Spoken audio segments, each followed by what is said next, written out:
proteínas. Un péptido y una proteína son altamente importantes, son muy parecidos. Entonces vamos a saber, a conocer, previo a entrar al tema de proteínas, la diferencia, ¿verdad? Y la similitud con estas moléculas. Permítanme un segundito, jóvenes.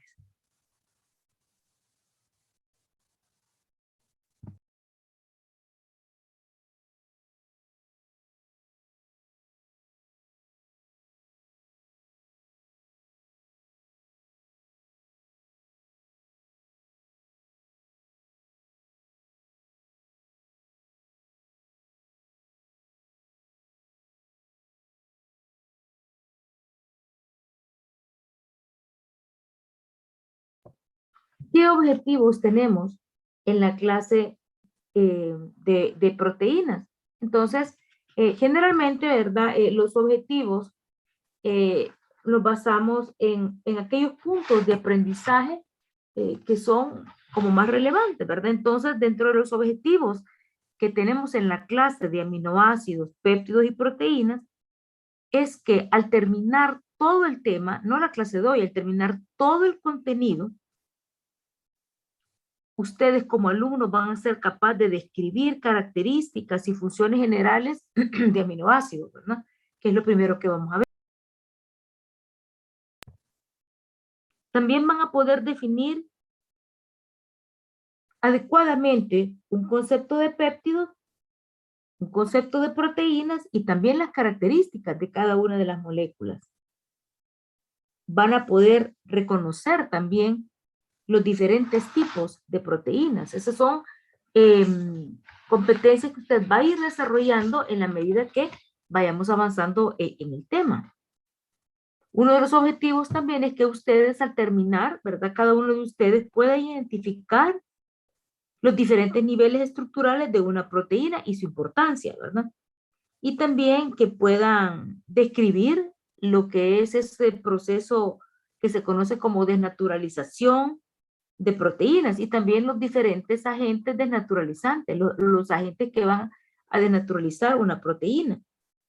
Y también aplicar ciertos criterios que van a ir desarrollando para poder clasificar las proteínas. Entonces, hablando ya de los objetivos, vamos a entrar de lleno a la clase, empezando siempre con la unidad básica, la unidad fundamental que está estructurando una proteína. Recordemos que cuando tuvimos la primera clase, que era una clase de introducción prácticamente, mirábamos esto, ¿verdad? Cómo las macromoléculas, hidratos de carbono, lípidos y proteínas, cuando están formando alimentos, están de manera compleja, pero al entrar a la boca, eso complejo empieza a degradarse, a volverse más sencillo para que pueda ser asimilado por el organismo. Los carbohidratos se degradaban a monosacáridos, que es lo más sencillo que lo forman.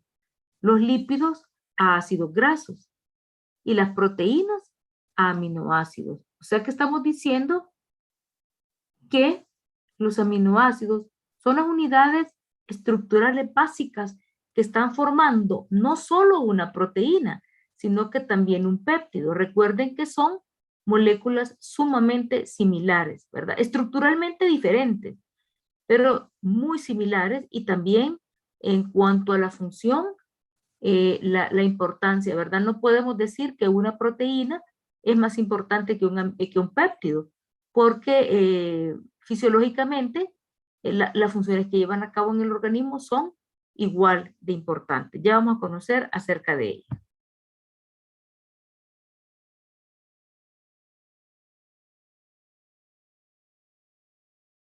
Podemos definir un aminoácido como la unidad estructural básica que forma una proteína. Y hay algo característico. Todos los aminoácidos comparten algo de su estructura. Veamos entonces cómo es la estructura de un aminoácido y qué es lo que comparten entre ellos. Fíjense bien. Los aminoácidos poseen un carbono que se denomina carbono alfa. ¿Cómo vamos a saber cuál es el carbono alfa de un aminoácido?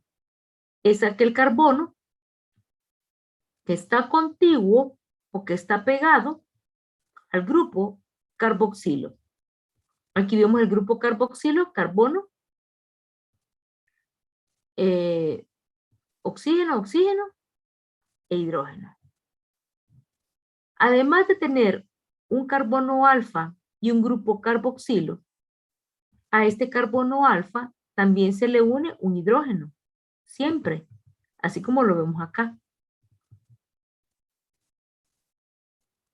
Y también a este carbono alfa tiene unido un grupo amino. Aquí lo vemos, el NH2.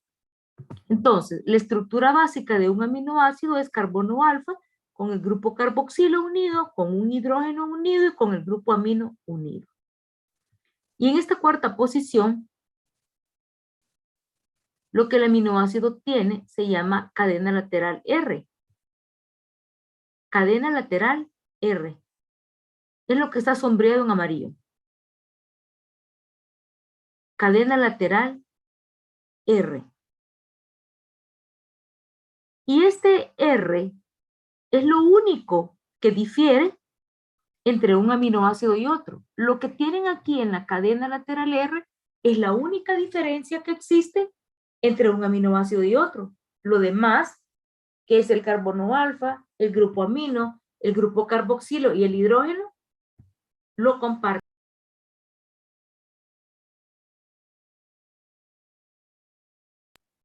Todos los aminoácidos van a estar formados de esta manera. Todos tienen lo mismo. Y todos tienen una cadena lateral R.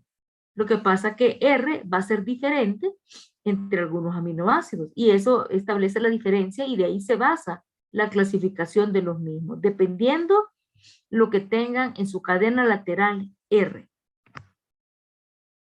En la naturaleza hay más de...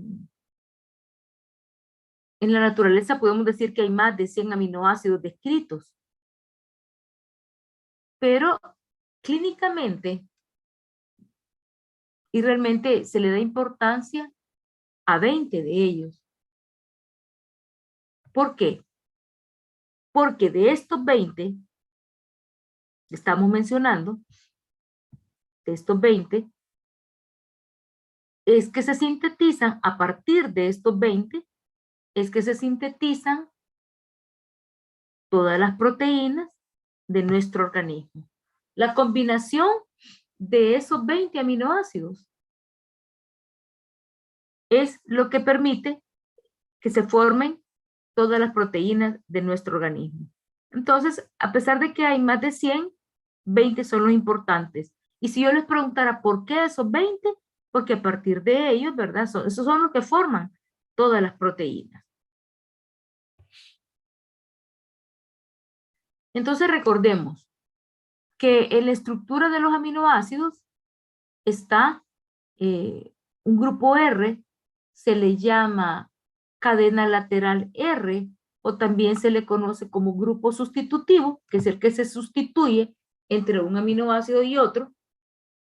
Y este R es sumamente importante.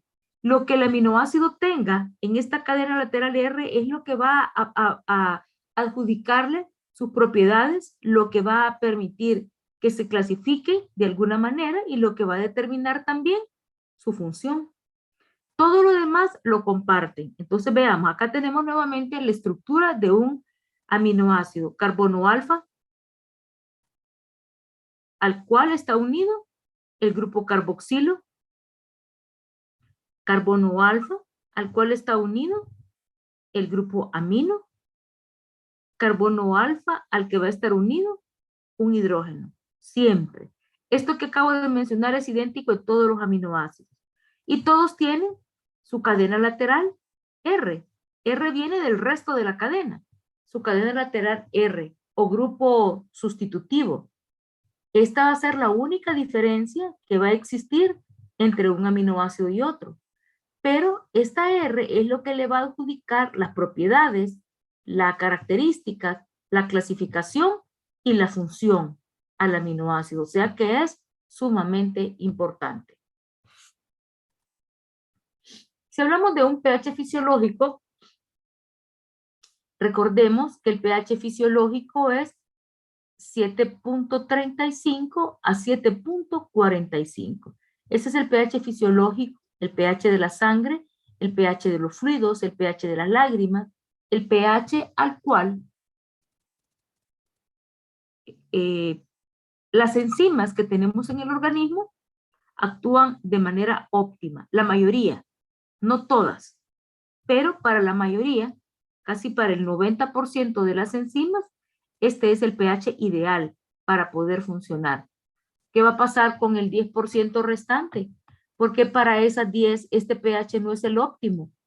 Porque quizás ese pequeño porcentaje es el grupo de enzimas que actúan en pHs ácidos o extremadamente básicos, ¿verdad? Digamos el pH ácido como el pH gástrico. Entonces las enzimas que están diseñadas para actuar a ese pH ácido, ese pH ácido de 1, de 2, de nivel gástrico va a ser su pH ideal, su pH óptimo para poder actuar. Pero el resto del organismo permanece en este pH, oscila entre este pH, 7.35 o 7.45. Entonces, a este pH, que es el pH normal del organismo, sucede que muchas veces el grupo carboxilo que tiene el aminoácido pierde este protón, pierde este hidrógeno. ¿Y qué pasa con ese hidrógeno? ¿Para dónde se va? El grupo amino de ese mismo aminoácido capta ese protón. Este hidrógeno se separa del grupo carboxilo y se va a unir al grupo amino del mismo aminoácido. Entonces, la estructura que se forma se llama suiterio. Y esto se da eh, eh, abundantemente in vivo, ¿verdad? Porque es parte de las, del metabolismo de los carbohidratos, perdón, del metabolismo de los aminoácidos, ¿verdad? Al pH fisiológico, que es el pH que permanece siempre en el organismo, ¿verdad? Los aminoácidos van como modificando y se van metabolizando al grado de que se da esta formación de un suiterium. ¿Qué es un suiterium o cuándo se forma un suiterium? Cuando el grupo carboxilo de un aminoácido pierde un hidrógeno o se separa de ese hidrógeno. ¿Y qué va a pasar? El grupo amino de ese mismo aminoácido capta el hidrógeno. Entonces el grupo amino NH2 se convierte en ese momento en NH3 y el grupo carboxilo queda en forma de suiterium, o sea, sin el hidrógeno unido. Esta condición, esta formación es reversible, ¿verdad? Luego de que el suiterio se forma, puede volver a la estructura original.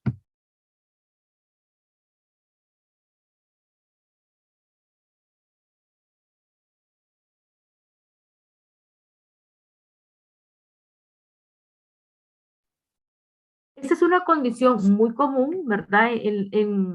Dentro de las estructuras de los aminoácidos, muy común en nuestro organismo, ¿verdad? Por eso decimos acá, in vivo, porque es una transformación común que reciben o que sufren los aminoácidos como parte de su metabolismo. Hablando siempre de la estructura,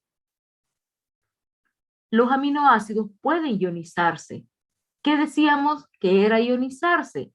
Separarse, ¿verdad? Un compuesto se ioniza cuando se separa en sus iones.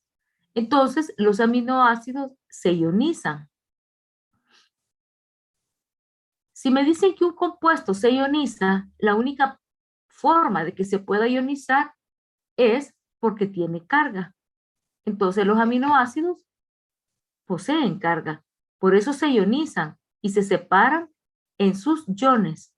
Esto, ¿verdad? Siempre en una solución acuosa, en el medio acuoso en que normalmente se encuentran. Entonces, como los aminoácidos se ionizan, se separan en sus iones, pueden funcionar como ácidos o pueden funcionar como bases. A todo compuesto que actúa como ácido o como base, que puede actuar como ácido o como base, se le denomina anfolítico. Por favor, no se vayan a confundir anfolítico y anfipático. Anfipático, ¿verdad? Ya usted sabe, es como los fosfolípidos que tienen en su misma estructura una cabeza o una parte polar y una parte no polar, es decir, una zona hidrofílica y una zona hidrofóbica. Eso es anfipático.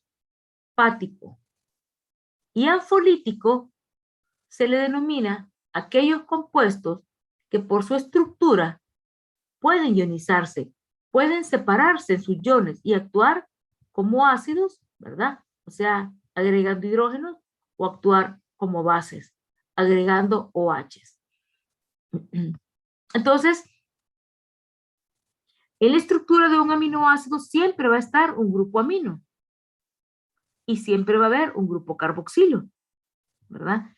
Entonces, los aminoácidos van a poder convertirse, por lo tanto, fácilmente en iones dipolares, ¿verdad? Que así se le denomina a los suiteriones, ¿verdad? Cuando se forman. Y entonces, aquí hay un error, aminoácidos. Los aminoácidos poseen ese grupo amino y ese grupo carboxilo, como estos aminoácidos que vemos acá, y como los 20 aminoácidos que decimos que son los más importantes, porque a partir de ellos se sintetizan todas las proteínas. Estos deuteriums en una solución acuosa son eléctricamente neutros, o sea que no poseen carga. Por lo tanto, si se les somete a un campo eléctrico, no van a migrar ni hacia el ánodo ni hacia el cátodo. No migran, no se mueven, porque no hay atracción de las cargas. No poseen carga, no van a irse entonces a la carga opuesta. Sencillamente no migran si se someten a un campo eléctrico. Y esa ionización de los aminoácidos va a depender en gran medida del pH que tenga la solución en la cual se encuentra. Existe un pH en el cual la molécula no posee carga neta. A ese pH se le llama punto isoeléctrico. De nuevo, existe un pH en el cual una molécula no posee carga neta. A ese pH se le conoce como punto isoeléctrico. Y no damos una cifra de pH 7, de pH 4, de pH 8, no. Punto isoeléctrico es el pH en el cual una molécula no posee carga neta. Vamos a conocer entonces esos 20 aminoácidos que decimos que son los más importantes. Los tenemos ahí en esa grafiquita.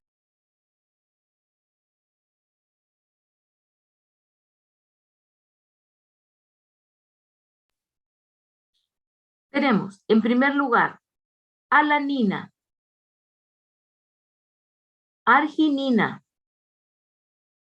asparagina, ácido aspartico, cisteína,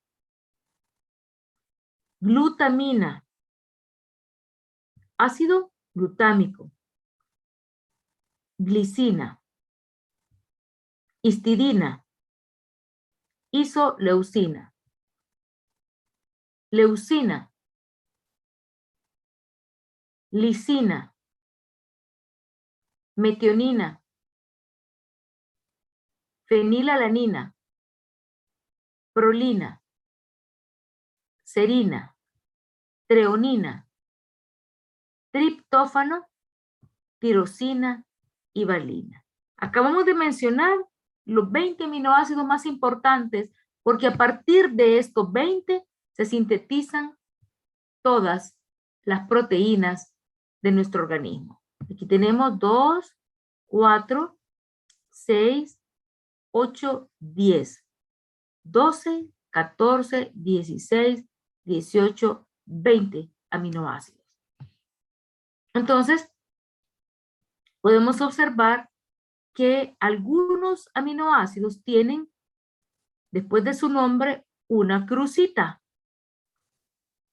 Y otros aminoácidos tienen, después de su nombre, un asterisco.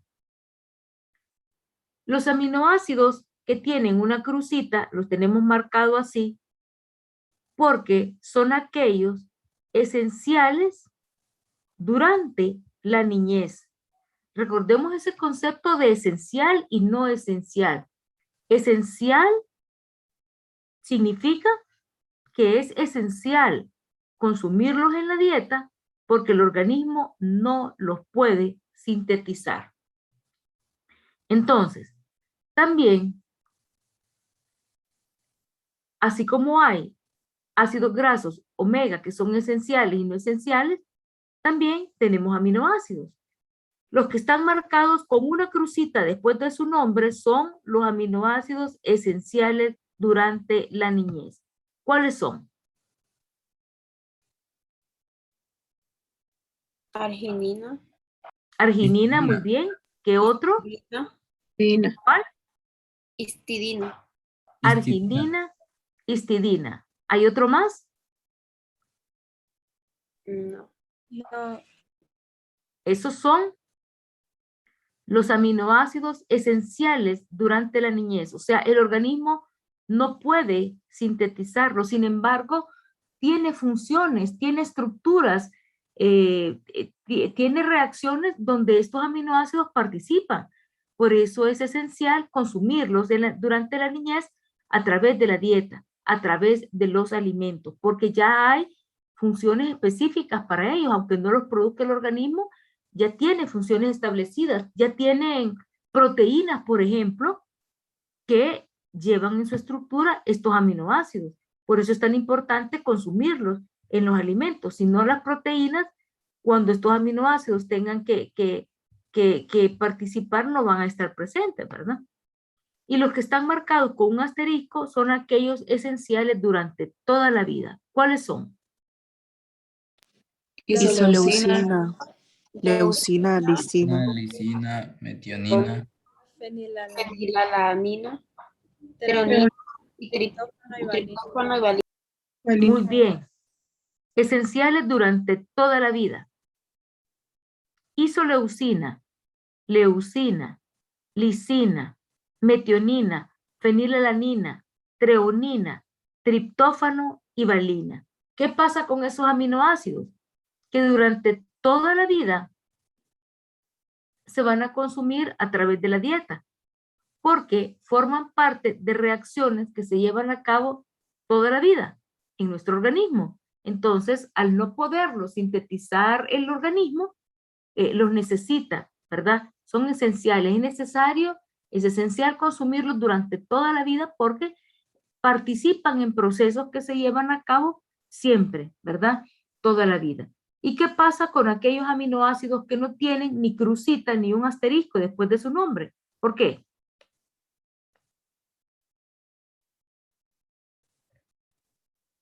¿Qué pasa Porque con nosotros ellos? los producimos. Porque el organismo, perfectamente, el organismo los produce. Entonces, ¿cómo se les llamaría a esos aminoácidos si el organismo los produce? No esencial. No esenciales. No esenciales, excelente. No esenciales. Y eso no significa que el cuerpo no los necesite. Cuidado con ese error. No esenciales significa que no es tan esencial consumirlos en la dieta porque el organismo los produce. Muy bien.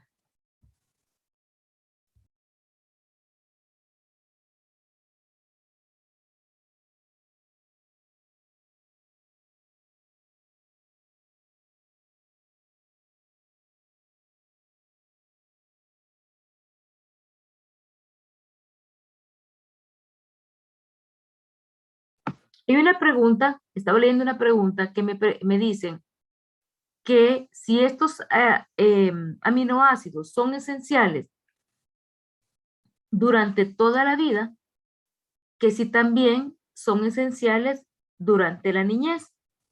Entonces, no, durante la niñez vamos a denominar como esenciales a la arginina y la histidina. Para las reacciones que se dan en esta etapa de la niñez, los esenciales son arginina e histidina. Para reacciones que se dan de crecimiento, para formación de compuestos durante esta etapa de la niñez. Cuando hablamos de esenciales durante toda la vida, ya es después de la niñez, ¿verdad? Y el resto de la vida, ya ahí entonces es que se vuelven esenciales los demás, ¿verdad? Pasando la niñez, la etapa de la niñez, los demás aminoácidos vienen a ser como los esenciales. ¿Está claro? Sí, doctora. Y los que no tenían marquita son aquellos que el organismo puede producir, o sea, los no esenciales. Veámoslos: alanina, asparagina, ácido aspartico, cisteína, glutamina, ácido glutámico, glicina, prolina, serina, tirosina. ¿Qué pasa con estos aminoácidos? El organismo los produce, los sintetiza. Por eso se denominan no esenciales.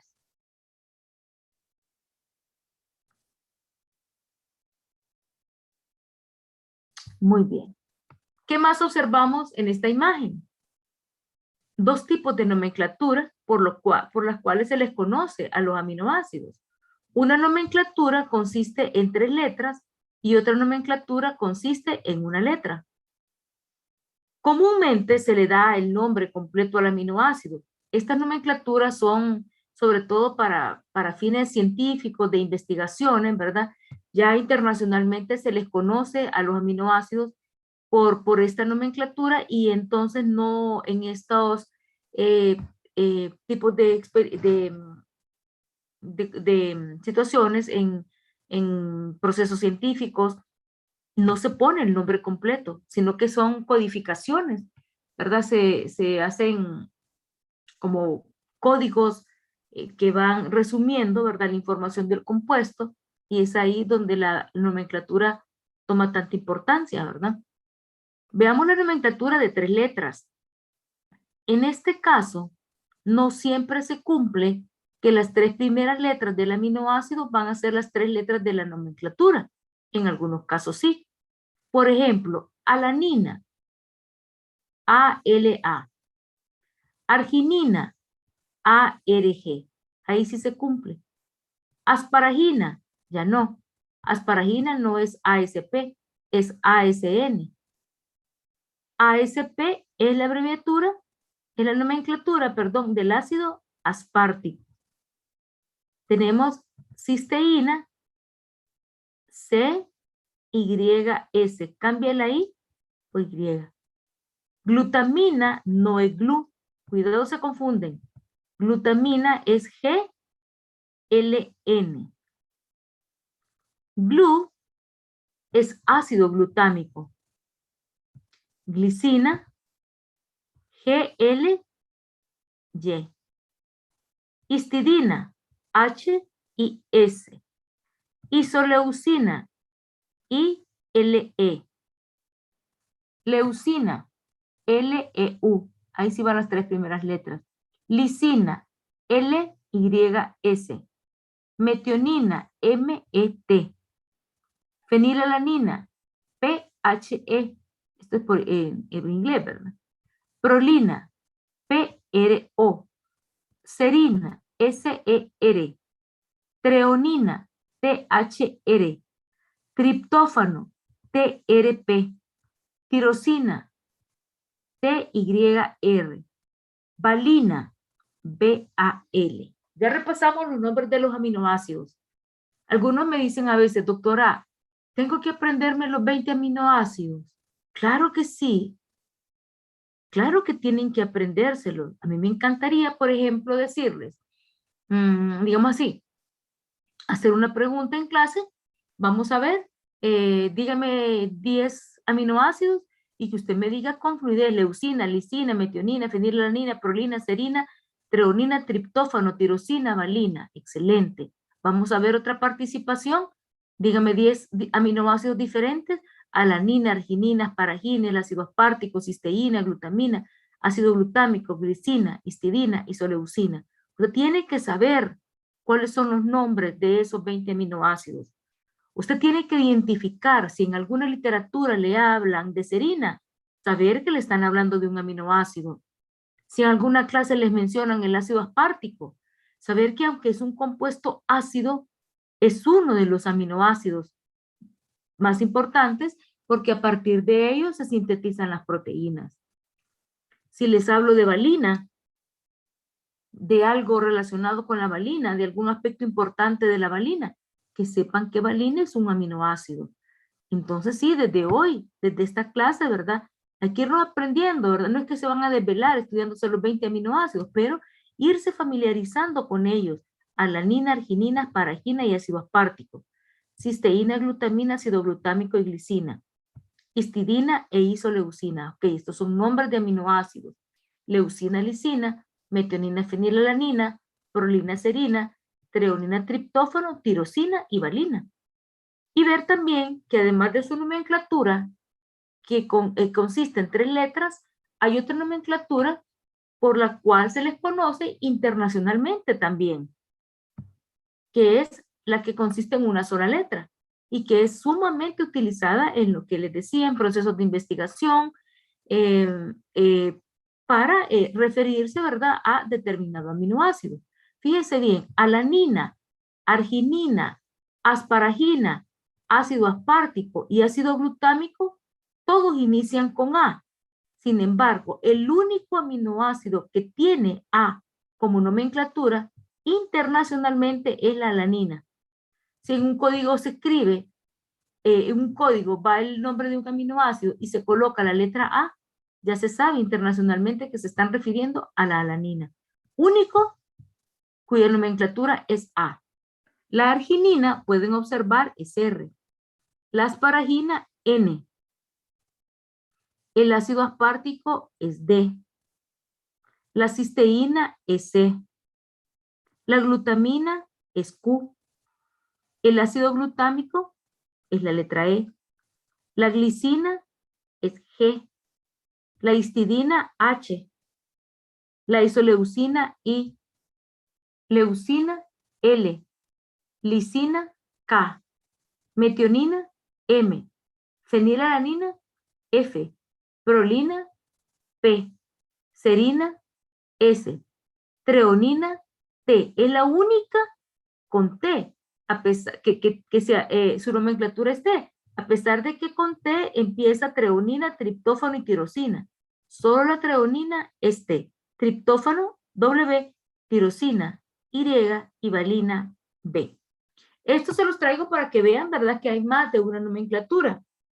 Realmente esta nomenclatura de una sola letra no me interesa tanto que se la memoricen, sí que se familiaricen con la nomenclatura de 3 letras, ¿verdad?, que es como la más factible, la más sencilla y la que pueden observar más comúnmente en algunos textos, en algunos artículos de revisión cuando se refieran a estos aminoácidos. ¿Y qué otra cosa quiero que observen en esta imagen? Que de los 20 aminoácidos que existen, hay 2, nada más, 2 que son aminoácidos ácidos: ácido aspartico y el ácido glutámico. Son los únicos 2 aminoácidos ácidos de todos. El ácido aspartico se conoce como ASP, el ácido glutámico se conoce como GLU. Y aquí, ¿verdad?, está también la asparagina, que es la amina del ácido aspartico, y está la glutamina, que es la amina del ácido glutámico. Pero son cosas totalmente diferentes. Ahí las pueden ver, son aminoácidos diferentes. Vamos a conocer acerca de la clasificación de los aminoácidos. Y los aminoácidos se clasifican basándose en esa cadena lateral R, en lo que el aminoácido tiene lo que el grupo que el aminoácido tiene en ese punto que difiere entre un aminoácido y otro. Decíamos que R es sumamente importante porque le adjudica al aminoácido las características, las propiedades, la función, ¿verdad? Del aminoácido va a depender de lo que tenga en esa cadena lateral R. Es así como los aminoácidos, dependiendo de lo que tengan en R, se clasifican en aminoácidos con cadenas alifáticas, aminoácidos con cadenas que tienen algunos grupo hidroxilo y otros van a tener azufre, aminoácidos aromáticos, también los aminoácidos básicos y los aminoácidos ácidos acompañados de sus amidas. Esta es la clasificación principal de los aminoácidos, basándose en las propiedades, en las características que le provee su cadena lateral R, ¿verdad? O su grupo sustitutivo R. Vamos a conocer entonces un poquito acerca de cada clasificación e iniciamos con los aminoácidos que en la parte de la cadena lateral R tienen cadenas alifáticas. Ya hemos hablado de cadenas alifáticas. ¿Quién me quiere decir algo de cadenas alifáticas? ¿Qué hemos mencionado? Levante la mano, por favor.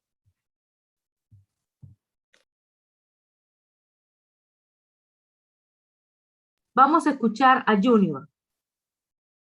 Bueno, las cadenas alifáticas son aquellas en las cuales se encuentran carbono e hidrógeno a lo largo de toda la cadena. Muy bien, excelente Junior. Y cuando mencionábamos eso en clase, ¿qué características decíamos que tenía? Sigo con Junior nada más. ¿Qué características decíamos, los demás atentos, que tenían esos compuestos, que tenían cadenas alifáticas en su estructura? Que estos compuestos son los más hidrofóbicos. Excelente participación, Junior. Tiene un puntito de participación. Entonces, chicos, recuerden esto siempre. Cuando hablamos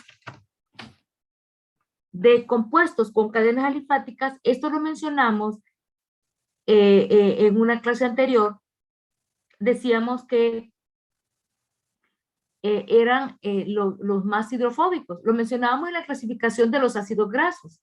Decíamos que hay ácidos grasos que están formadas su estructura por cadenas alifáticas y que las cadenas alifáticas son cadenas de carbonos e hidrógenos o de hidrocarbonos. Y que decíamos que los ácidos grasos que poseían esa característica eran los más hidrofóbicos que existían. Entonces, volvemos a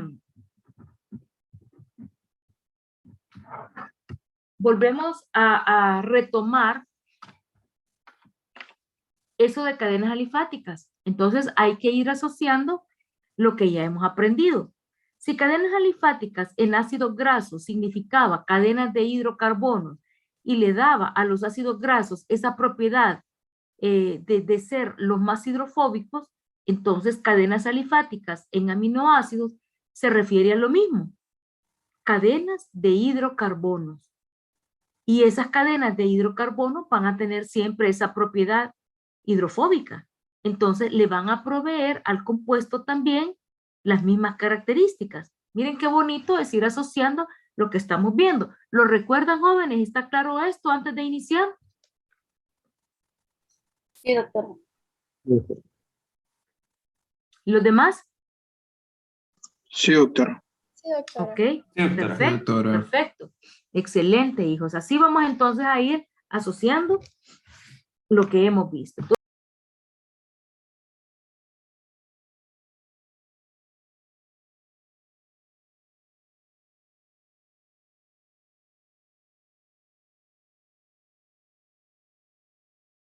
Doctora tiene el micrófono Doctora, apagado. mi micrófono. Gracias, hijos, gracias. Disculpe, es que cuando muevo esa barrita, que me estorba a Apago el micrófono. Gracias, amor. Ok, entonces vamos a iniciar con los aminoácidos que tienen en esa estructurita R, en esa cadena lateral R, cadenas alifáticas. Aminoácidos con cadenas laterales, o sea, cadenas R alifáticas. Aquí podemos ver, quiero que antes de leer la teoría, quiero que se remitan a las estructuritas que tengo abajo. En este grupo de aminoácidos con cadenas alifáticas se encuentra glicina, alanina, valina, leucina e isoleucina. Aquí están estos 5 aminoácidos. Son los que tienen en su cadena lateral R cadenas de hidrocarbonos. Pueden observar, veamos la estructura básica del aminoácido. Carbono alfa, grupo carboxilo, ahí está también el grupo amino. ¿Qué observan de raro aquí? Que hay un suiterio. El grupo hidroxilo perdió el hidrógeno y el grupo amino captó ese hidrógeno. Por eso aquí, en vez de estar NH2, hay NH3. Pero esto es transitorio, el aminoácido regresa a su estructura normal.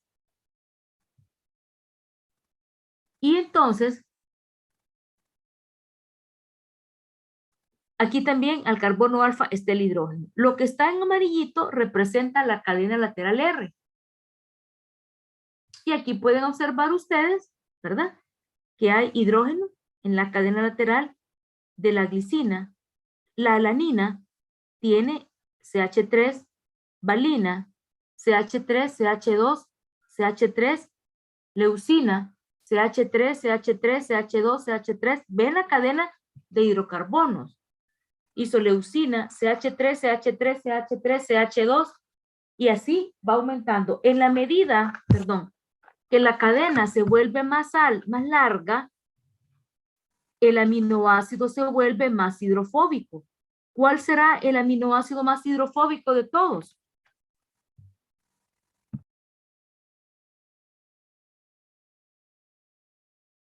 Isoleucina. Y leucina.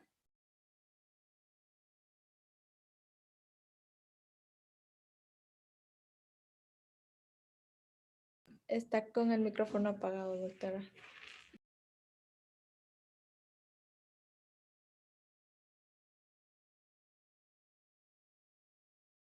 Sí, ok. Entonces, ¿cuál es el aminoácido más hidrofóbico? Isoleucina. Isoleucina. ¿Por qué?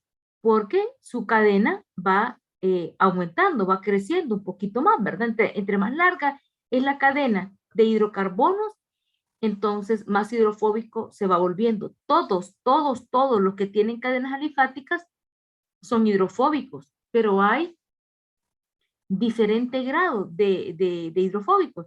La glicina es hidrofóbico, pero es el menos hidrofóbico de todos. Y este es más hidrofóbico que la glicina, este es más hidrofóbico que la alanina, y así sucesivamente. Doctora, Dígame. ¿por qué la isoleucina es la más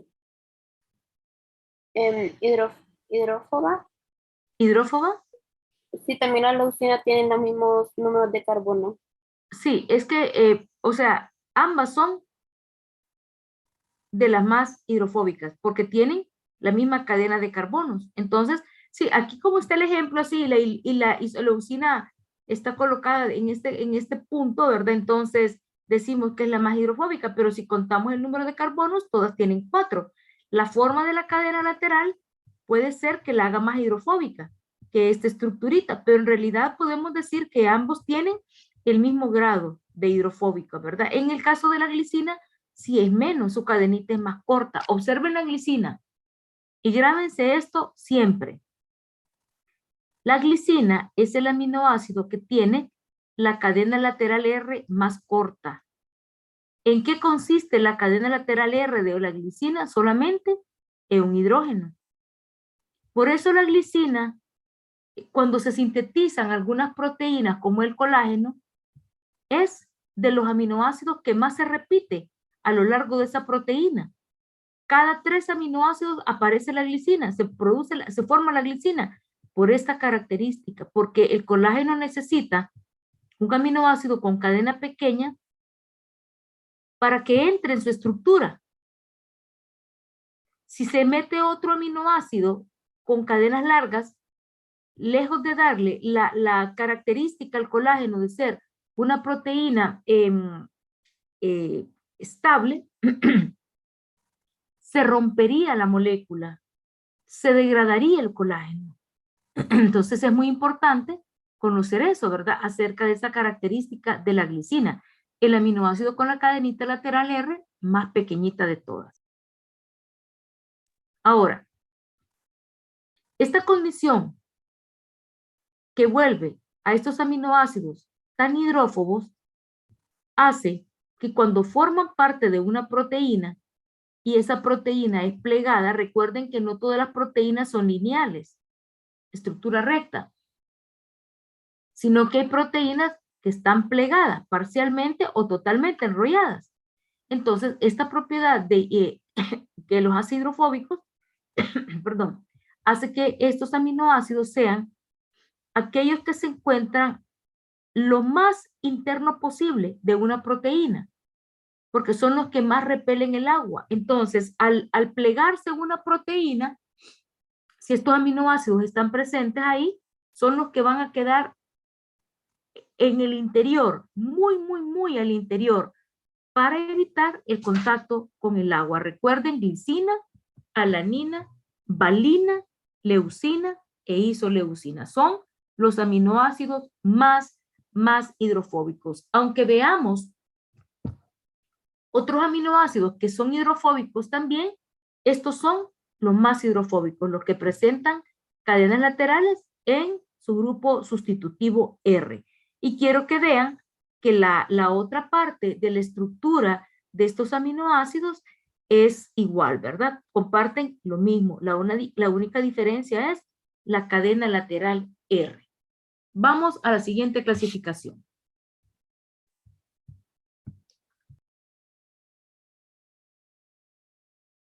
En esta clasificación tenemos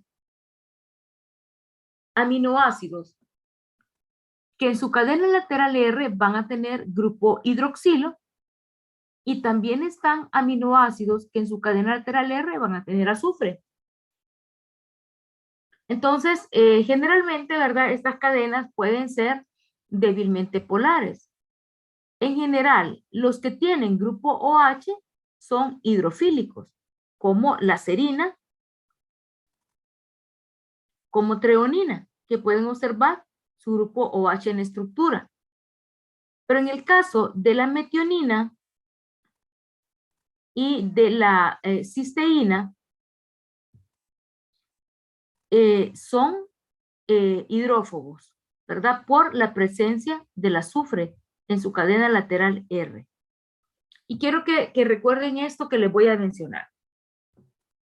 Cuando en una cadena lineal, cuando se forma una proteína y tiene estructura lineal y quedan, por ejemplo, 2 cisteínas a la par, suele darse una situación y es que los grupos reaccionan. Las cadenas laterales de ambas cisteínas reaccionan y forman un enlace entre ambos aminoácidos, un enlace de disulfuro o puente de disulfuro. Esto se da cuando 2 cadenas laterales R de cisteína reaccionan entre sí.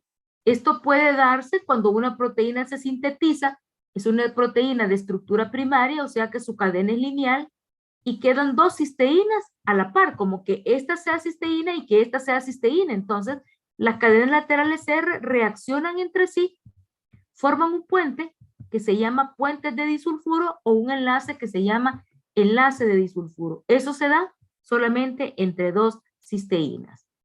Entonces, en esta clasificación de aminoácidos con cadenas laterales que tienen hidroxilo o azufre, se encuentran entre los que tienen hidroxilo, serina y treonina. Y dentro de los que tienen azufre, cisteína y metionina. La siguiente clasificación incluye los aminoácidos básicos. Son aquellos aminoácidos que poseen grupos básicos en sus cadenas laterales R. Dentro de ellos tenemos histidina, lisina y arginina. Estos aminoácidos se sintetizan a valores de pH cercanos a la neutralidad, ¿verdad? Cerca de 7. Y tienen una característica: los aminoácidos básicos son muy polares, o sea, son muy hidrofílicos.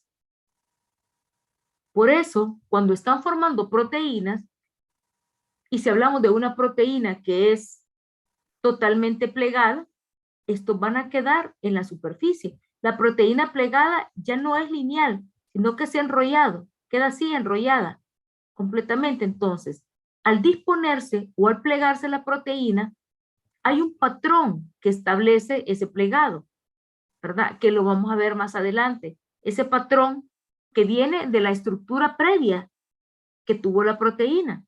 Eso va a determinar dónde se va a doblar la proteína, pero la atracción del agua o el repeler el agua hace, ¿verdad?, que también los aminoácidos que forman esa proteína se coloquen en esa estructura. Entonces, aminoácidos básicos como histidina, lisina, arginina, los vamos a encontrar generalmente, como son muy polares, muy hidrofílicos, en la parte superior de una proteína plegada, porque estos sí permiten el contacto con el agua. Lo contrario con los aminoácidos que tienen cadenas laterales alifáticas, que son los más hidrofóbicos, así es que son los que van a estar más al interior de una proteína, ¿verdad? Cuando están formando una proteína plegada. Luego viene la clasificación donde se encuentran los aminoácidos ácidos y sus amidas. Ya ustedes saben que dentro de los 20 aminoácidos solamente hay 2 aminoácidos ácidos, el ácido aspartico y el ácido glutámico. Sumamente importante esto, de que solo existen estos 2 aminoácidos ácidos. Mañana vamos a ver algo relacionado con estos aminoácidos y que necesito que recuerden que son los únicos 2 aminoácidos ácidos que hay. En esta clasificación se acompañan de sus amidas respectivamente. La asparagina, que ya vimos que es un aminoácido aparte, que es como la amida del ácido aspartico, y la glutamina, que es la amida del ácido glutámico. Su característica más relevante es que son aminoácidos polares. También son hidrofílicos como los aromáticos. Se encuentran, por lo tanto, en la superficie de una proteína. Forman una proteína, pero cuando esta proteína es plegada, ¿verdad? O enrollada, plegamiento es enrollado, estos quedan. Son de esos aminoácidos que quedan siempre en la superficie de la proteína. Esos que están haciendo contacto con el agua. Los extremadamente hidrofóbicos son los que van casi al fondo de la proteína, y aquellos que son parcialmente hidrofóbicos, ¿verdad?, son los que están como en la parte intermedia. Estos son polares, estos van a estar siempre en la superficie, permitiendo ese contacto con el agua. Tenemos también, había dicho que era tan polar como los aminoácidos básicos, ¿verdad? Muy polares, los ácidos con los básicos. Y tenemos los aminoácidos aromáticos. Estos tienen en su cadena lateral R compuestos aromáticos. En esta categoría, disculpen que no mencionamos, sí los mencionamos, sí. Eran ácido aspartico, ácido glutámico y asparagina y glutamina. En esta categoría de aminoácidos aromáticos tenemos los siguientes: fenilalanina, tirosina, triptófano y además aquí está prolina.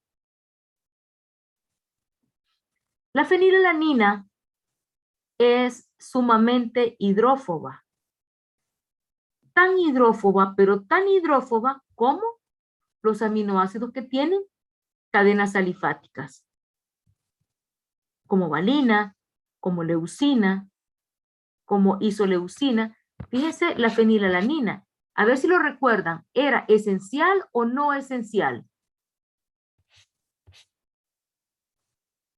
¿Recuerdan la fenilalanina? ¿Era esencial o no esencial? Es esencial.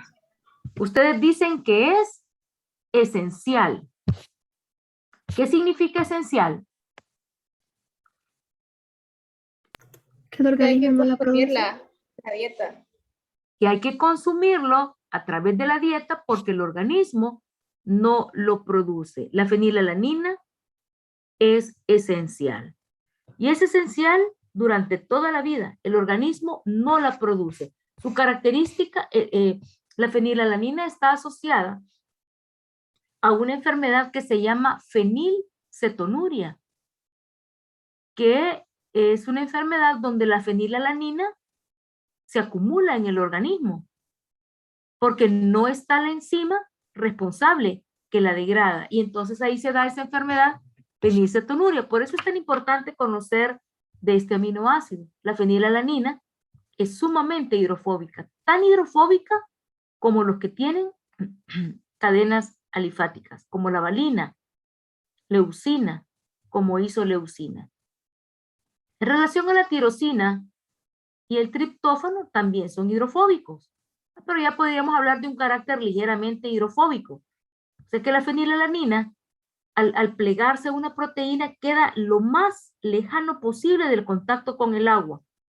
Y estos que son hidrofóbicos, pues quedan en el interior de la proteína, pero pues no tan al fondo, ¿verdad? Estos se van como acomodando de acuerdo a su carácter hidrofílico o hidrofóbico. Aquí también está la prolina, pero la prolina difiere de fenilalanina, de tirosina y de los demás aminoácidos porque su cadena lateral R, además de estar unida al carbono alfa, como el resto de aminoácidos, también está unida al nitrógeno que tiene el grupo amino.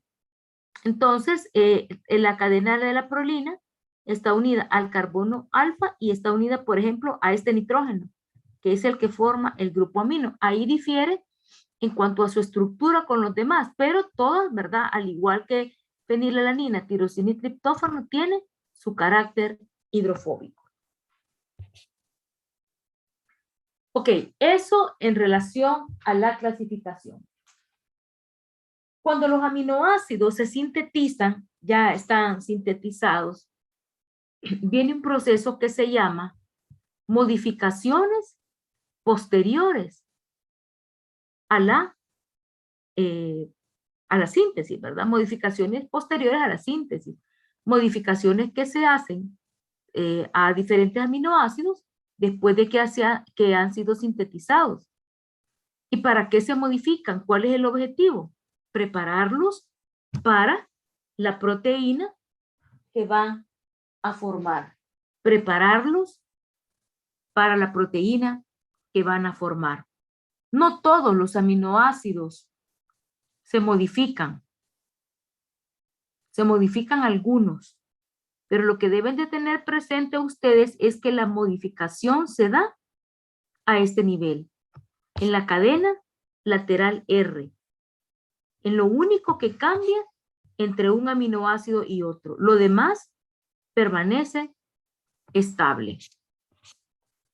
Esa modificación tiene un objetivo. Es una modificación post-transcripción. Después de que el aminoácido se ha sintetizado, entonces se modifica para que pueda formar parte de algunas proteínas en particular. Por ejemplo, ejemplo de aminoácidos modificados tenemos fosfoserina, hidroxiprolina, hidroxilisina, ácido carboxiglutámico. Ya vimos los 20 aminoácidos. Ninguno se llama fosfoserina. ¿Cómo se llama el aminoácido? Serina. Ningún aminoácido se llama hidroxiprolina. tampoco hidroxilisina. El aminoácido se llama prolina y se llama lisina. Dentro de los 20 aminoácidos, ninguno se llama ácido carboxiglutámico. Ninguno. Se llama ácido glutámico. Estos nombres que tenemos acá es el nombre del aminoácido ya modificado, ya transformado, ya preparado para una función específica, para que forme parte de una proteína específica. Entonces, la serina, cuando se modifica, se convierte en fosfoserina. ¿Y por qué se da esa modificación? Para poder sintetizar serina también, pero a partir de un compuesto llamado 3-fosfoglicerato.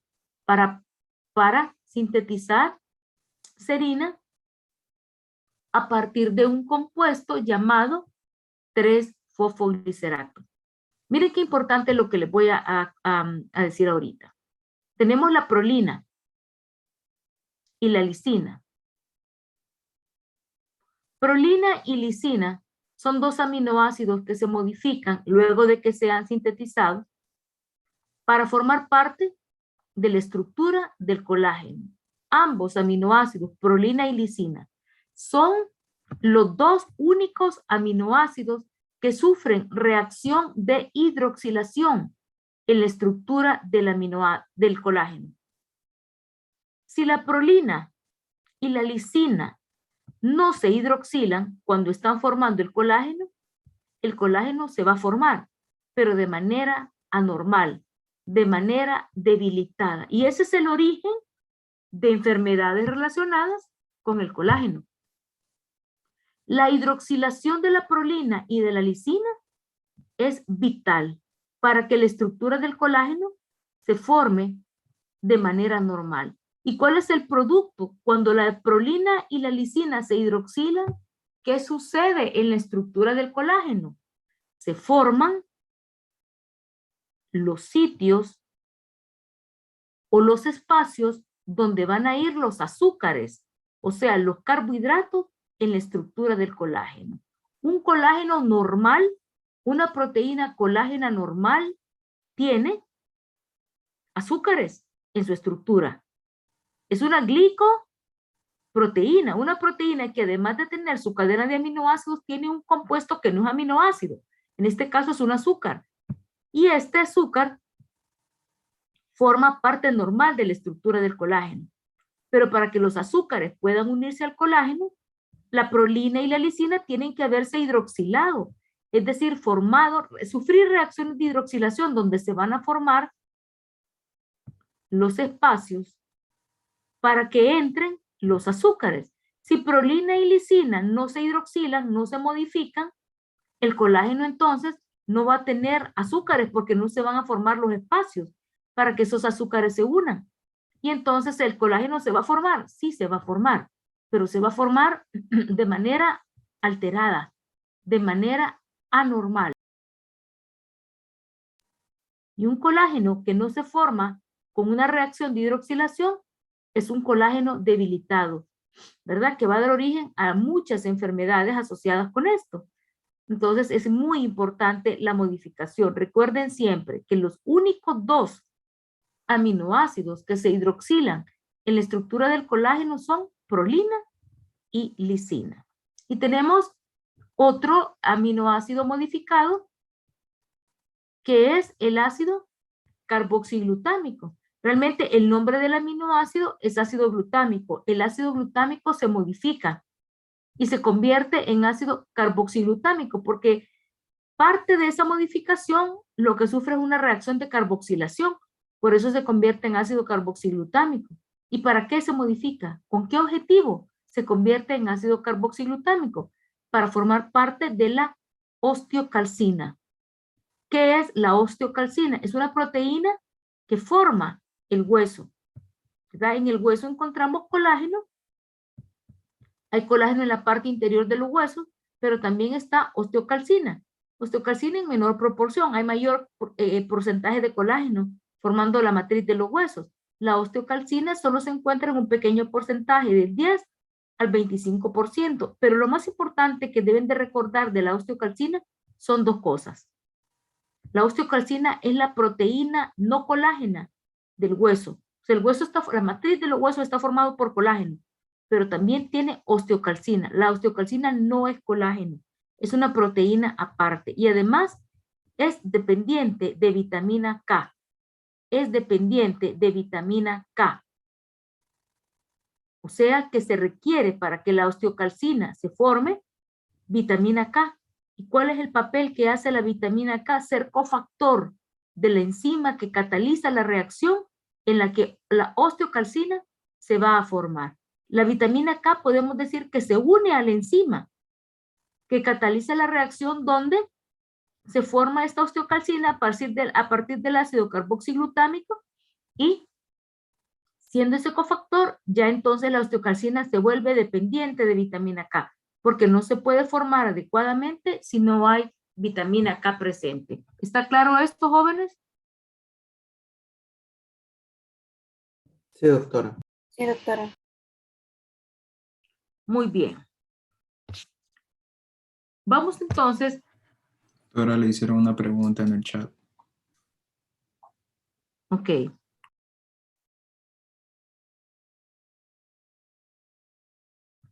Ok, me pregunta, voy a ver.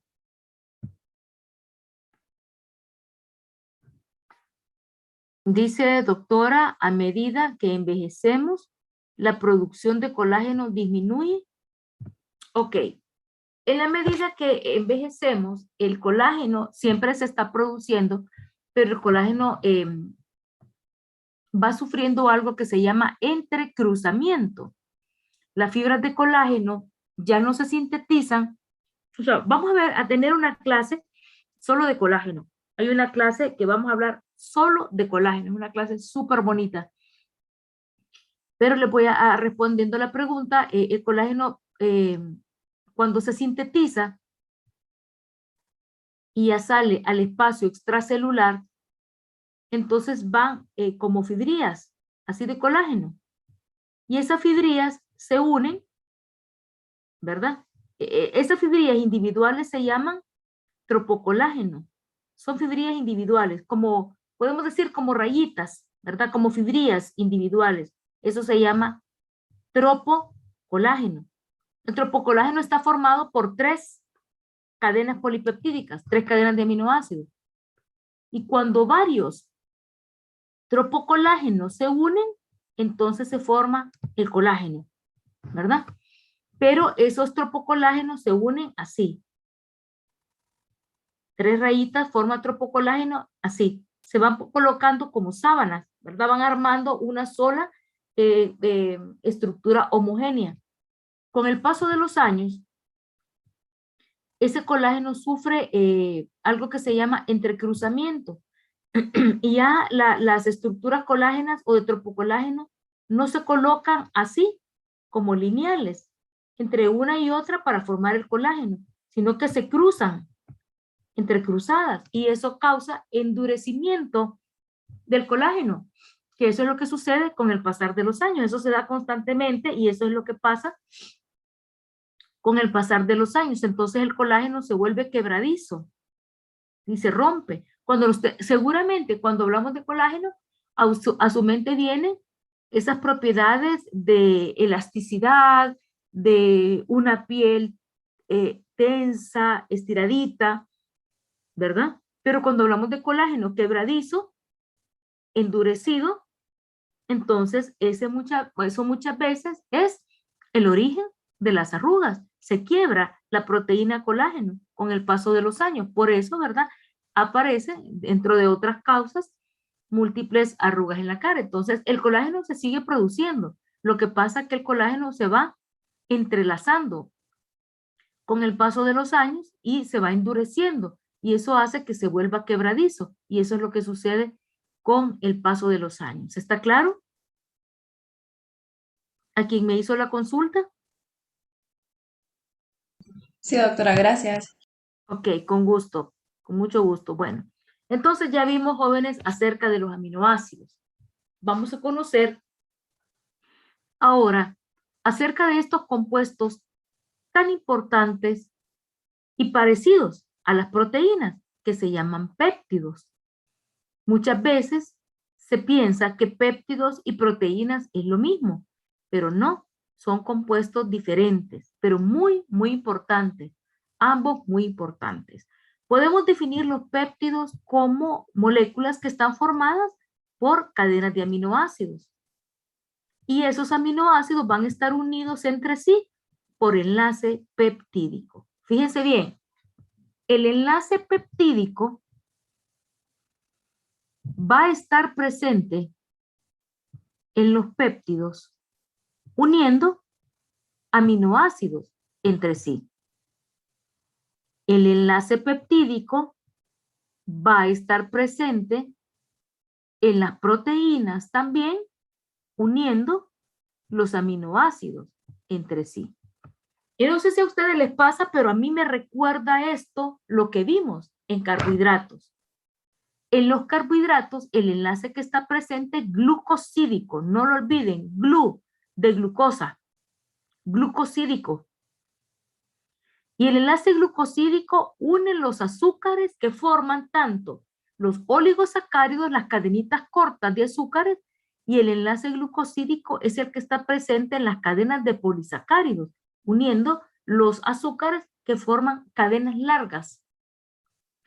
En los péptidos y proteínas, el enlace que está presente es el enlace peptídico. Y este va a ser lo mismo siempre, unir aminoácidos entre sí.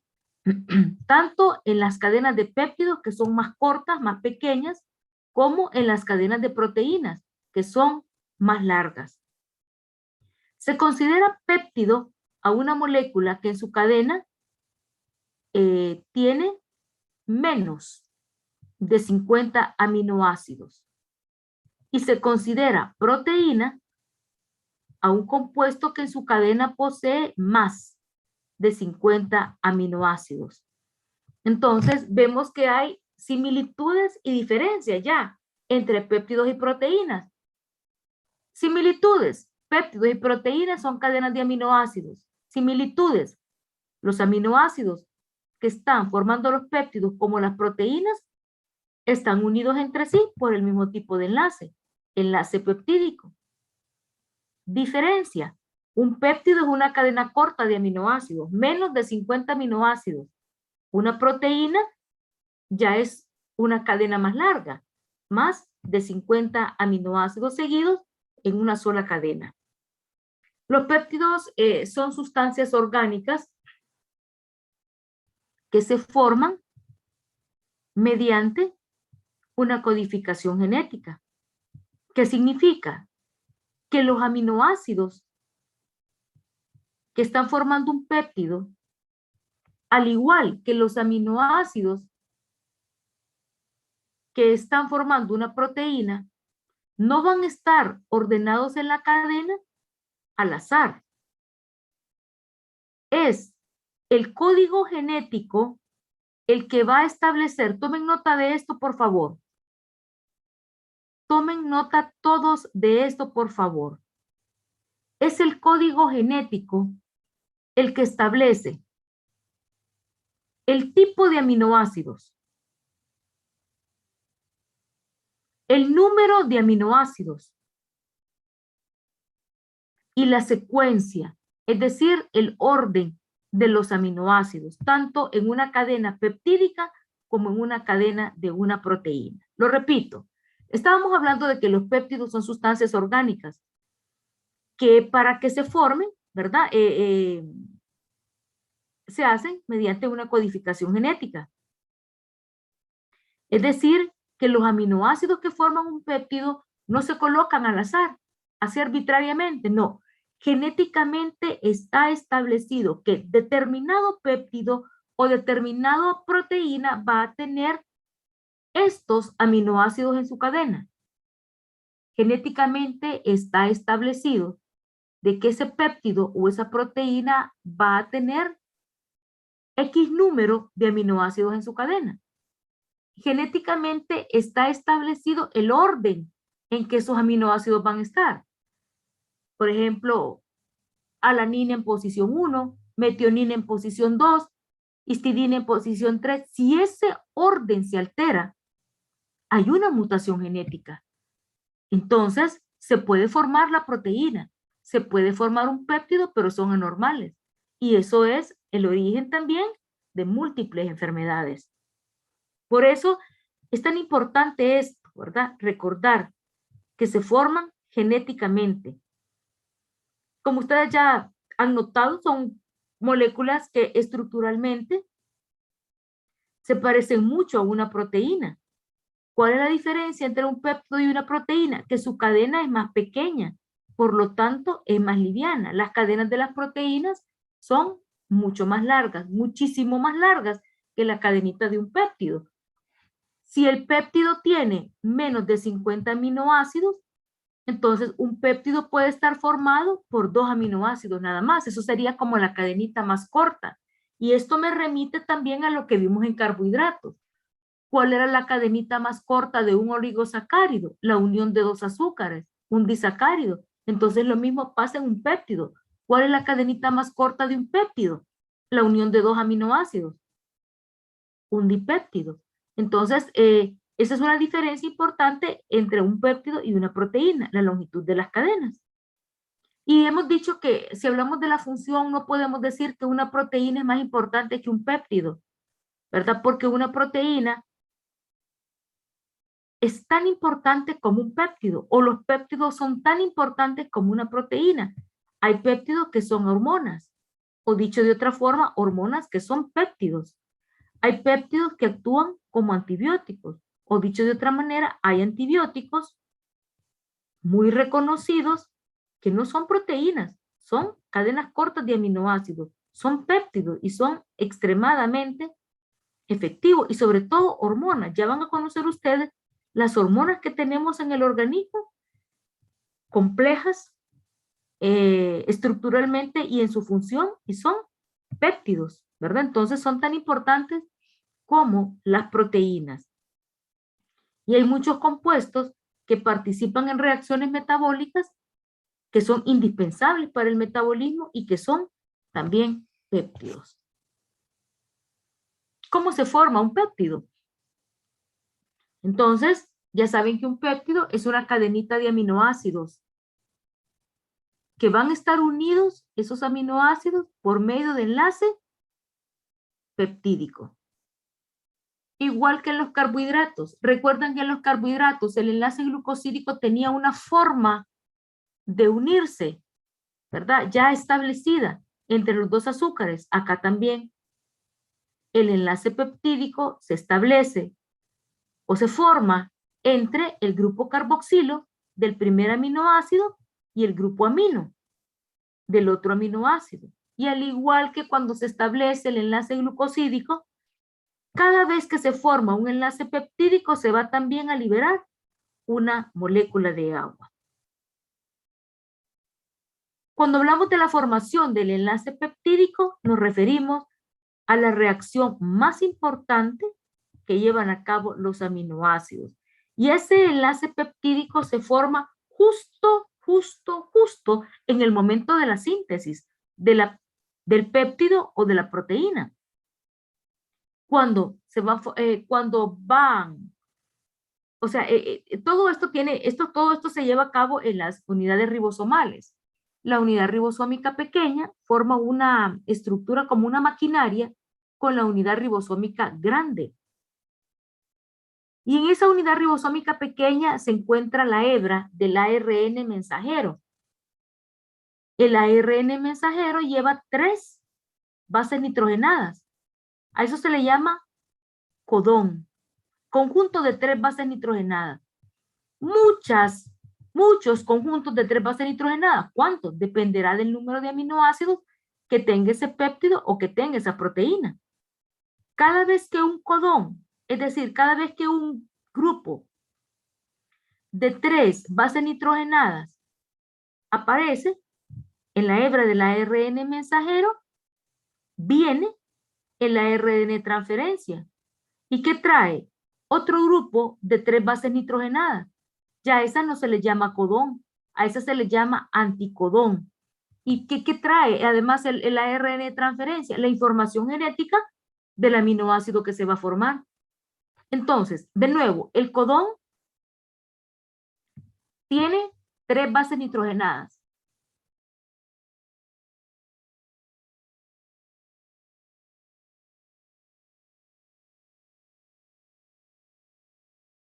Y no quiero que se me preocupen con esto. Solo les estoy ampliando un poquito para que vean cómo se forma el enlace peptídico. El codón viene en la hebra del ARN mensajero. ¿Qué es el codón? Vamos tomando nota de eso. Un conjunto de 3 bases nitrogenadas. ¿A quién está esperando ese codón? Al anticodón. ¿Qué es el anticodón? También un conjunto de 3 bases nitrogenadas, pero complementarias a las del codón. Si el codón es AUG, significa adenina, uracilo, guanina. Entonces el anticodón va a traer las bases nitrogenadas que se aparean con adenina. Sabemos que es timina, pero en el código genético está el uracilo en su lugar, que es el que está representando el ARN. Entonces adenina se va a aparear con uracilo. Uracilo con adenina y guanina siempre con citosina. Entonces esa unión, que es la que se da como cuando se unen 2 piezas de Lego, da como producto la formación de un aminoácido. El codón lo lleva a la hebra del ARN mensajero. El anticodón lo trae el ARN de transferencia.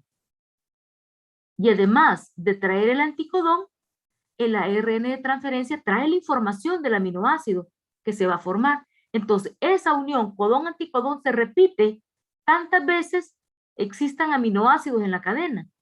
Y cada vez que se repite, ¿verdad? En la estructura ribosomal hay un sitio donde se forma el aminoácido y luego pasa a formarse al sitio P, donde se forma el enlace peptídico.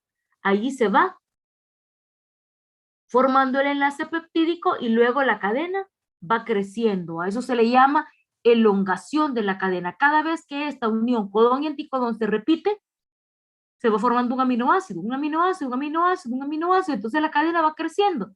A eso se le llama elongación. Hasta que llega un punto en que genéticamente se establece que ya ese es el último aminoácido que le corresponde a esa cadena. Aparece un codón que se llama codón de finalización o codón de stop, que cuando aparece ya indica que la síntesis terminó. Entonces ahí ya no va a venir un anticodón a aparearse con él, ya no, sino que se llama codón stop.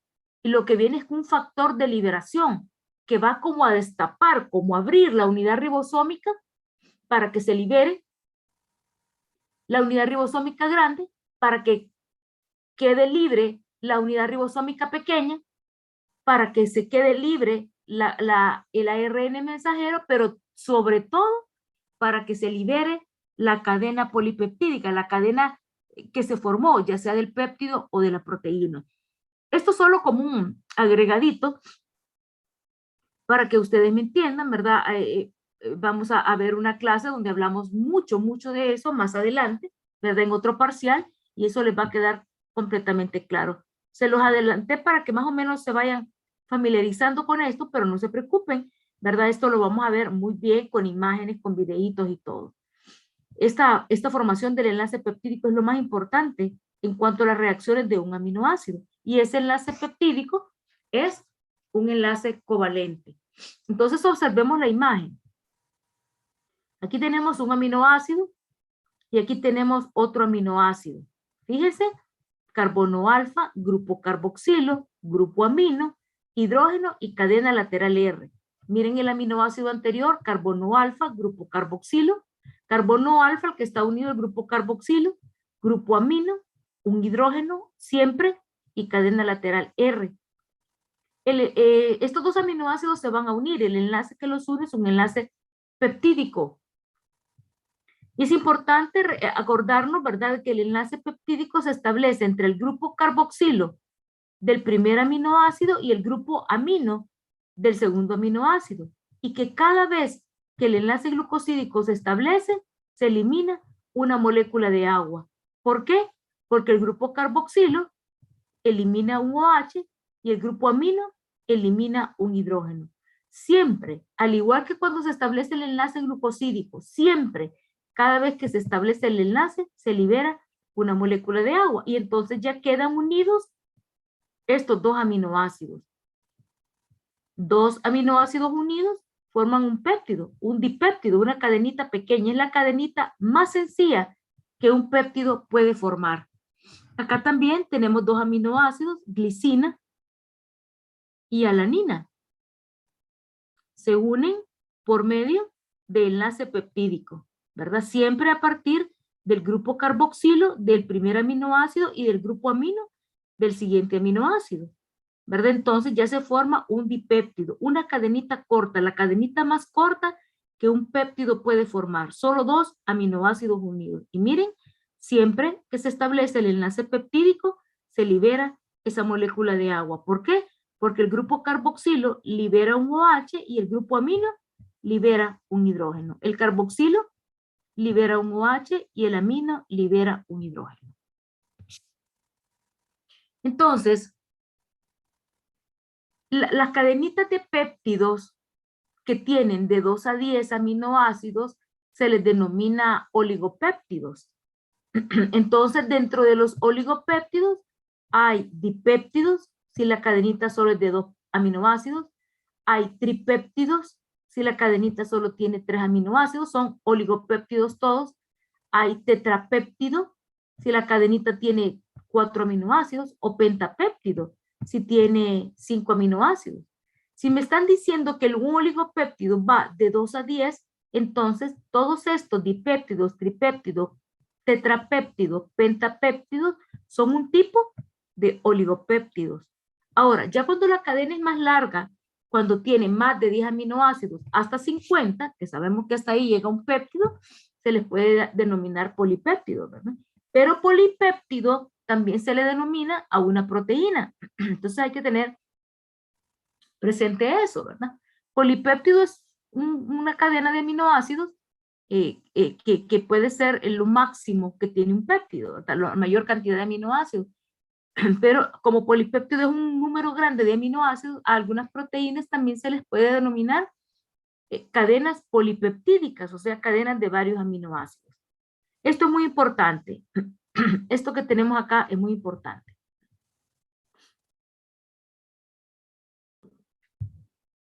Fíjense bien. En las cadenas, tanto de péptidos como de proteínas, queda a un extremo un grupo amino. Se dice que ese grupo amino no ha reaccionado, que no está unido a nada, queda libre. Y entonces a ese grupo amino se le llama amino terminal. Y se le conoce también con el nombre de N-terminal. Es un grupo amino que no ha reaccionado, que no está como incluido en toda la cadena polipeptídica. También en otro extremo del mismo péptido o de la misma proteína hay un grupo carboxilo que se dice también que no ha reaccionado, que está libre y que queda en el extremo opuesto. A ese se le llama carboxilo terminal. Eso es lo que a eso se refiere cuando hablamos de carboxilo terminal o C terminal, a esos grupos que no reaccionan.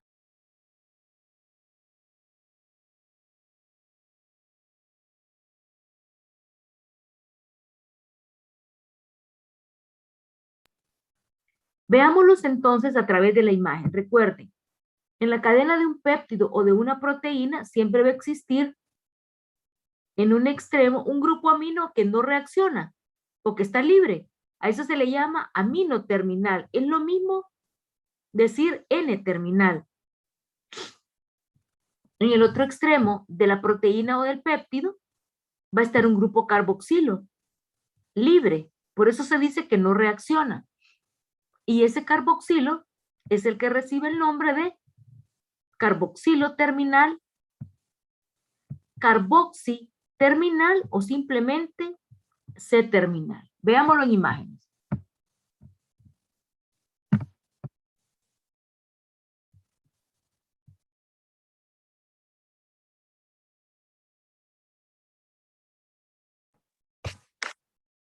Ok, fíjense bien. Acá tenemos un tetrapéptido. Significa que es una cadenita. Es un péptido que en su cadenita tiene 4 aminoácidos. Entonces, vemos el primer aminoácido. ¿Cuál es el aminoácido cuya nomenclatura es GLU?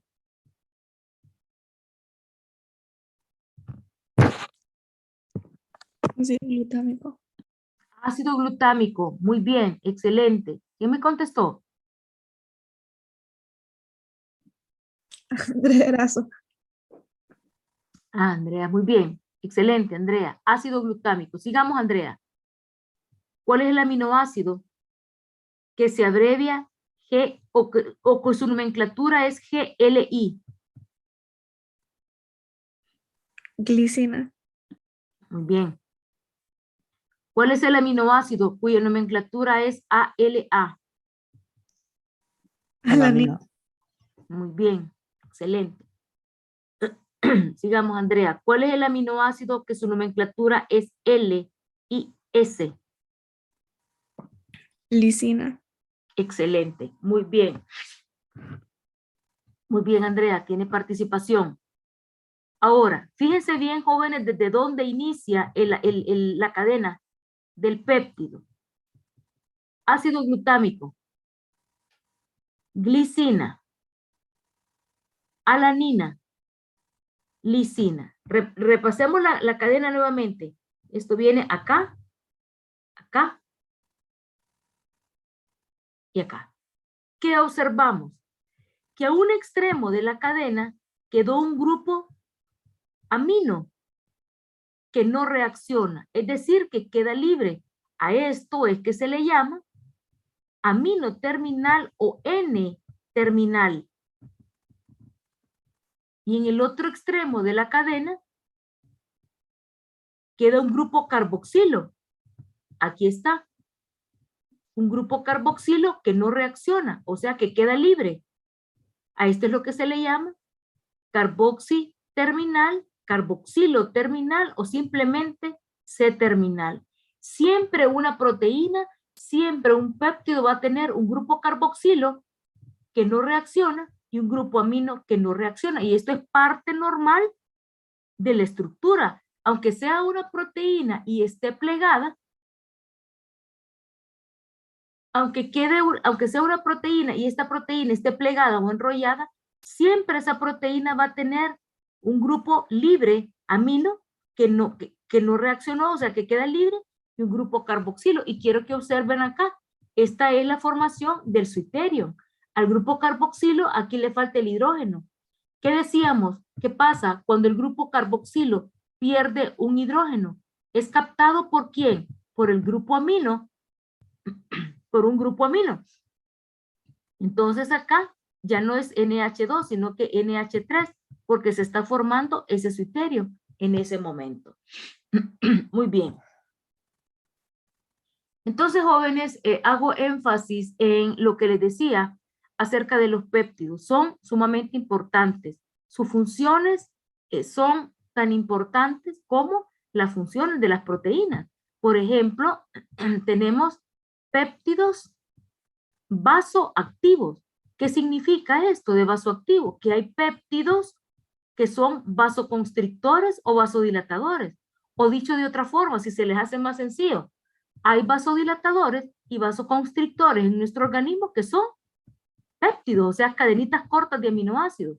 Dentro de ellos tenemos la angiotensina 2, que es un potente vasoconstrictor, y tenemos la bradicinina, llamada también bradicina, y la calidina, llamada también lisilbradicina, que son potentes vasodilatadores. La angiotensina es vasoconstrictor y bradicina y calidina olisilbradicina, vasodilatadores. Hay hormonas en nuestro organismo muy importantes que son péptidos. Por ejemplo, oxitocina, vasopresina, somatostatina, la hormona liberadora de tirotropina, o sea, la TRH, la hormona adenocorticotrópica, o sea, la ACTH, glucagón, gastrina, secretina, colecistocinina. Esta se puede pronunciar colecistocinina o colecistoquinina, como está acá, o también se escribe colecistoquinina con K. Las quininas se escriben con C, con Q o con K y se pronuncian de igual manera y es la misma, es lo mismo compuesto del que estamos hablando. El péptido intestinal vasoactivo, que se conoce como VIP o VIP, como le dicen, estas son hormonas importantísimas de nuestro organismo. Las funciones que hacen son vitales en el organismo y son sencillamente péptidos, cadenas cortas de aminoácidos. Asimismo hay neurotransmisores como las encefalinas, las sustancias P, que son péptidos. Entonces me imagino que ustedes han escuchado hablar de oxitocina, vasopresina, somatostatina, de repente de la hormona liberadora de tirotropina. De esto mencionamos algo en una clase, la mencionamos y dijimos lo que hacía. La hormona ACTH, que es la hormona adenocorticotrópica. Han escuchado hablar del glucagón, de gastrina, secretina, ¿verdad? Que son hormonas estas gástricas, colecistoquinina, igual. Entonces, quiero que por favor me investiguen así, de manera puntual, cuál es la función de cada una de ellas. Estas hormonas que son péptidos, oxitocina, función, vasopresina, función, somatostatina, ¿qué hace? ¿Cuál es la función de la hormona liberadora de tirotropina? ¿Cuál es la función de la hormona ACTH, la hormona adenocorticotrópica? ¿Cuál es la función del glucagón? Gastrina, secretina, colecistoquinina. ¿Qué hace este péptido intestinal vasoactivo? Asimismo, ¿verdad? Pueden, ya se los dije, pero pueden investigarlo. La angiotensina 2, potente vasoconstrictor. Pueden confirmar que bradicina y calidina son potentes vasodilatadores y me van a investigar encefalinas, sustancias P. ¿Qué función tienen esos neurotransmisores? Esta es una tareita que les va a quedar para... ¿Cómo están de tiempo ahorita, jóvenes? ¿Muy cargaditos? ¿O tienen tiempo?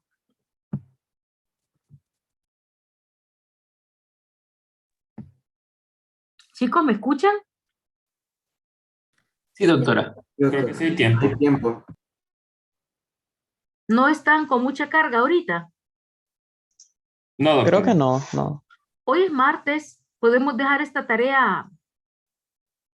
Ya tienen una para el viernes pendiente, ¿verdad? Ya la hicieron. Aún no, doctora.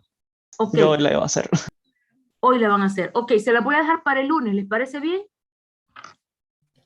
Sí, está Sí, bien, perfecto. doctora. Sí, está bien, Revisemos la doctora. fecha, por favor. ¿Lunes qué? Siguiente lunes, 27. 28. 28. 28. 28. Ok, hijos. Lunes 28. Para que tengan tiempito de hacerla y la hagan con calma, ¿verdad? Ya saben, a mano y con la referencia bibliográfica. ¿De dónde sacaron esa información?